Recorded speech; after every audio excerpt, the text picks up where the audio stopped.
Beste urte batez, zuen gana jo nahi dugu kontseilari egin diozuen ekarpena eskertzeko. Eta ekarpena eskertzeaz gain, kontseiluaren lanildo nagusiak zuekin partegatzeko. Iaz hasiera eman genion lanildo berri bati, hain zuzen ere, batu zaldatu hizkuntza politiketan eragiteko adostasun sozial izeneko proiektuari. Eta hor, askotariko eragileak batu genituen adostasun baten bueltan. Hizkuntza politikek etorkizunean zein norabide hartu beharko luketen adostasunean. Aurten, ildo horri are indar handiagoarekin jarraituko diogu.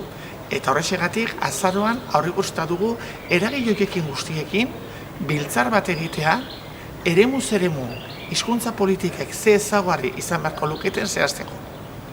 Eta nola ez, baditugu beste erronka handiak gure herrian.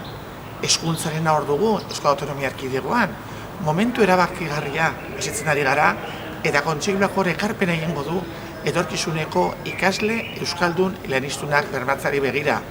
Hor dugu, eremu sozioekonomikoa, ardatza gure hizkuntzaren berreskurapen prozesioan, etor ere kontseiluak dinamika bateratuak jarriko ditu abian sindikatuekin eta gainerako eragileekin. Nafarroan eragitea, edo udaletako hizkuntza politiketan eragiten jarraituko dugu.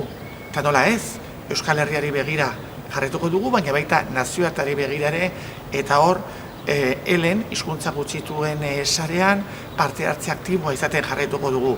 Lanildo asko, proiektu asko, erronka handiak, eta kontseiluko lantaldea horiei guztiei determinazioz aurre egiteko asmoarekin. Baina horretarako, nola ez, zuen laguntza beharrezkoa da.